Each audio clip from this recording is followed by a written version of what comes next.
wabarakatuh. Waalaikumsalam warahmatullahi Selamat wabarakatuh. pagi dan salam sejahtera untuk para hadirin semua. Di hari pagi cerah ini, pada kegiatan ujian tengah semester mata kuliah Literasi Informasi. Sebelumnya, saya ingin memperkenalkan diri. Nama saya Erika Damayanti dari Prodi Perpustakaan dan Sains Informasi Universitas Widyatama. Berdirinya saya di sini akan membacakan sebuah dongeng yang berjudul Putri dan Kalimat Ajaib karya Erika Damayanti. Alkisah selanjutnya, hiduplah seorang putri kecil cantik, hendak ingin bermain sebotol boneka. Namun, ketika ia ingin mengambil boneka tersebut sudah rusak oleh seekor kucing, yaitu Luna. Luna, kenapa kamu merusak bonekaku? Kamu pergi dan sudah merusaknya. Akhirnya, boneka itu telah rusak dan Putri sedih dengan bonekanya. Aduh, ini bagaimana? Bonekaku sudah rusak, aku tidak bisa memainkannya. Namun, tiba-tiba datang seorang peri cantik. Dia hadir dan melihat Putri yang tengah bersedih. Dia berkata, "Putri, kenapa kamu bersedih? Ada apa?" "Lihat, peri, bonekaku sudah rusak. Bonekaku sudah tidak bisa dimainkan lagi. Gara-gara kucing itu, dia telah merusaknya." "Tenang saja," Putri berkata. Dia sedih dan peri itu menenangkan Putri. "Putri, tenang saja. Aku akan memperbaikinya." Nah, peri itu lalu memperbaiki boneka itu dengan tongkat sihirnya. Dengan cahaya berkilap menyertai boneka itu dan memperbaikinya. Dan Putri itu merasa bahagia ketika boneka itu telah diperbaiki oleh peri. Dari kebahagiaan itu, Putri berkata, "Peri, kamu baik sekali. Kamu telah memperbaiki bonekaku. Aku sangat senang." Namun, peri itu hanya tersenyum. "Putri, jika kamu telah ditolong oleh orang lain dan mendapatkan kebahagiaan dari orang lain, jangan lupa untuk ucapkan kalimat terima kasih. Itu adalah kalimat ajaib." Oh, akhirnya Putri mengerti dan dia berkata, "Oh, baiklah peri. Terima kasih banyak atas bantuannya." Keesokan harinya, Putri kecil ini bermain dengan para kurcaci. Ting-ting-ting, mereka bermain sihir dengan sepuasnya. Dengan memainkan tongkat mereka, mengangkat semua barang dan menerbangkan barang-barang yang ada. Nah, ketika para peri dan para kurcaci dan Putri bermain, mereka lalai. Akhirnya, dari benda vas bunga yang ia terbangkan itu pecah jatuh, dan akhirnya Putri dan para kurcaci merasa bingung. "Aduh, bagaimana ini? Vas bunganya udah pecah. Aku harus bagaimana memperbaikinya?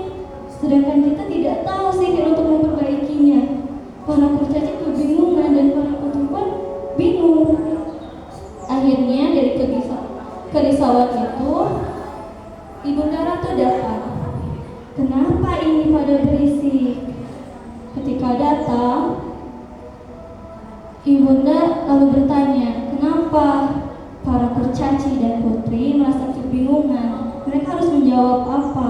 Pada akhirnya, Putri itu hanya berkata dengan gugup, "Ibunda, itu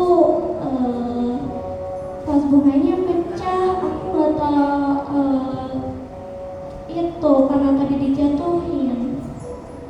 Nah, Ibunda Ratu hanya terdiam dan menegaskan kembali. Terus bagaimana, Putri? Akhirnya para kurcaci dan putri itu tidak bisa menjawabnya. Kemudian Ibunda Ratu mengingatkan bahwa, Putri, jika kamu melakukan suatu kesalahan, maka lebih baik kamu untuk mengucapkan maaf dan mengakui kesalahanmu. Akhirnya Putri mengerti dan berkata, baik Ibunda, maafkan aku. Maafkan, aku telah merusak kos bunga Ibunda. Ibunda dengan tersenyum dan menjawab bahwa, baiklah Putri, tidak apa-apa. Yang penting, kamu bermainlah dengan hati-hati. Selanjutnya, di keesokan harinya, Putri merasa bingung. Dia ingin bermain sebuah balok berwarna besar itu karena balok itu sangat besar dibandingkan badannya sendiri. Akhirnya Putri kebingungan, aku harus bagaimana ini? Aku harus bagaimana? Sampai pada akhirnya Putri mengingat kembali kejadian-kejadian sebelumnya. Dia berkata, aku harus bagaimana ya? Aku ingin membangun sebuah istana besar, tapi sangat besar sekali. Aku tidak bisa membuatnya, tapi aku ingin membuatnya. Aku harus bagaimana? Namun kalau diingat kejadian-kejadian kemarin, kalau kita telah mendapatkan bantuan dari orang lain, kita lebih baik mengucapkan terima kasih. Tapi kalau kita mendapatkan suatu kesalahan, kita mengucapkan maaf. Tapi gimana ya kalau misalkan mau minta tolong, kita harus berkata apa? Akhirnya Putri itu bilang, oke, bagaimana aku minta tolong saja ke pangeran. Akhirnya Putri meminta tolong kepada pangeran. Pangeran, kakak, tolong bantu aku membangun sebuah istana ini. Aku tidak bisa. Bisakah kamu membantuku? Pangeran menjawab, tentu saja Putri, aku akan membantumu. Aku akan membantu membangunkan istana ini. Pada akhirnya, setelah para pangeran dan putri bekerja sama membangun istana ini, akhirnya jadilah istana tersebut menjadi bangunan yang indah. Akhirnya Putri sangat senang sekali. Dia mengucapkan banyak-banyak sekali terima kasih kepada pangeran. Terima kasih pangeran, kau telah membantuku. Dan berakhirlah kisah dari seorang putri yang belajar dari 3 kejadian, bahwa hidup ini harus memiliki kalimat 3 ajaib, yaitu mengucapkan terima kasih ketika mendapatkan bantuan dan kebahagiaan dari orang lain, dan mengucapkan maaf jika melakukan kesalahan, dan meminta tolong kepada orang lain yang dapat menolong kita ketika dalam kesusahan. Dari 3 kalimat ajaib ini, terima kasih, maaf, dan tolong, akan membawa kita disukai oleh semua orang